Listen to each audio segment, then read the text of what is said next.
Support for Up to Date is provided by Geisinger, providing world-class care for our community, here where it matters. Hello and welcome to Up to Date from WVIA News. I'm Sarah Scinto, here to keep you up to date with all the news you should know about. Today we're learning more about a crash that killed a Pennsylvania state trooper last week. And a former Bucknell University football coach faces hazing charges in the death of a player. It's Tuesday, July 7th. Let's get into it.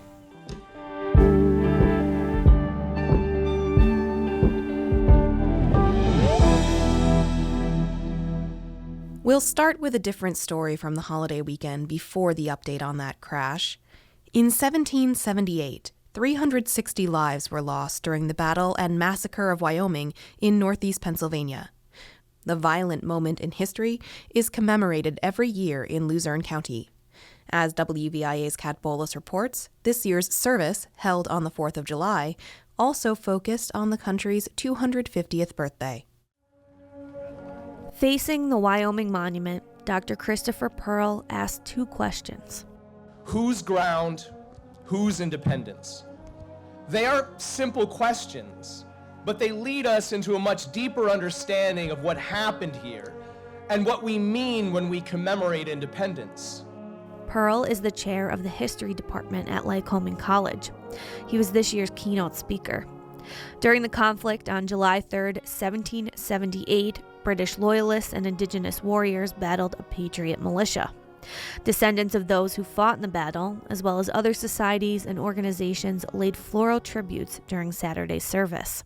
American Legion, District 12. On America's birthday, Pearl said the Declaration of Independence did not create the nation, but rather declared the Founding Fathers' aspirations and their political vision. It unfolded as a series of choices, risks, and sacrifices made under extraordinary violence and conditions. Pearl often mentioned the indigenous people who lived in the valley and how they fit into the history. He said, July 4th carries enormous weight in American life. The Wyoming Valley Band played patriotic music throughout the ceremony, which drew the largest crowd since the service began in 1878. In Wyoming, I'm Kat Bolas, WVIA News. Thanks, Kat. Find the full story, including photos from the service, at WVIA.org. Now for that crash update. Revelations that the tractor-trailer driver accused of striking and killing a state trooper on Interstate 81 in northeast Pennsylvania was in the country illegally have put renewed focus on the requirements to obtain commercial driver's licenses. WVIA's Roger Dupuis explains. Michael Bond, who faces charges in the death of Trooper Michael Pahira, was ordered to leave the U.S. in June 2025.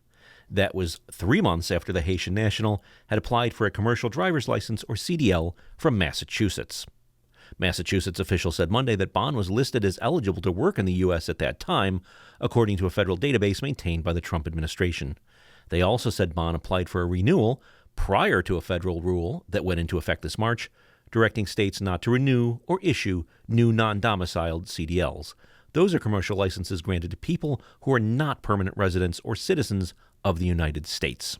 Congressman Rob Bresnahan, a Republican from Luzerne County, says Pahira's death shows the need for Congress to pass a proposed law that would tighten how non-domiciled CDLs are issued. It would ensure all commercial driver's licenses, CDLs, holders in the U.S. understand English, and it requires states to verify they are not issuing commercial driver's licenses to illegal immigrants. Delilah's Law, as it has been called, was passed out of the House Committee on Transportation and Infrastructure earlier this year. Bresnahan said it has yet to be taken up by the full chamber. He is hopeful it will advance. Thousands of trucks are on our road every day, and the bare necessity absolutely needs to be that you can read road signage. You understand speed limits. Like, these are so imperative to each and every motorist on the road. Roger Dupuis, WVIA News.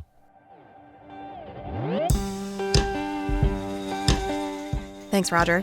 Stay with us. There's more up to date after this break.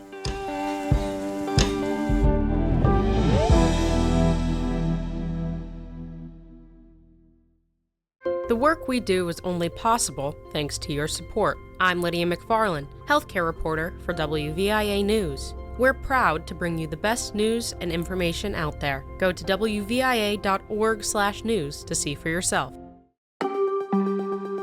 Welcome back. Now we go to Bucknell University. A former Bucknell football coach faces hazing charges following the death of a player. WVIA's Sarah Hofias Hall has more.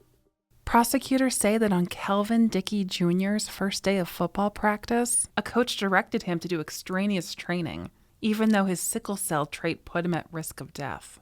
Dickey passed out and died 2 days later, on July 12, 2024. On Monday, the Pennsylvania Office of Attorney General charged the then Bucknell coach with felony aggravated hazing and several misdemeanor counts.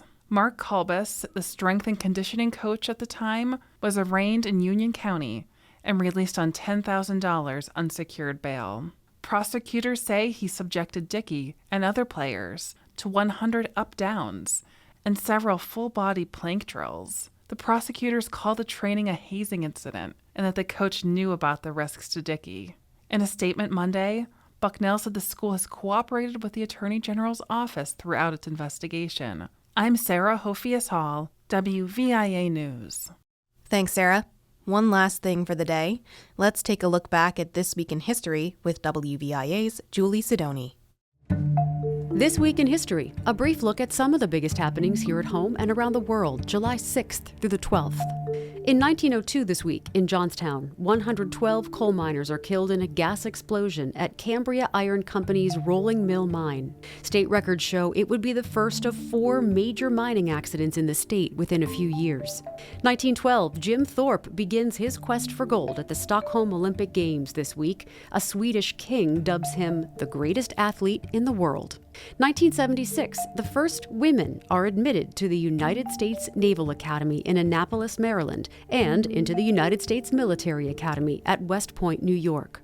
And in 2000, Venus Williams wins at Wimbledon for the first time. She's the first black female champ since Althea Gibson won in 1957 and 1958. That's This Week in History. I'm Julie Sidoni, WVIA News.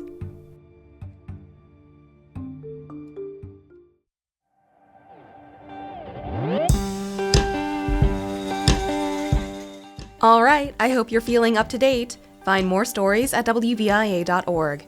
I'm Sarah Scinto. Thanks for listening today. We're here every weekday, so make sure you subscribe and tune in so you don't miss anything. Have a great day, everyone. I'll catch you tomorrow, right here on Up to Date.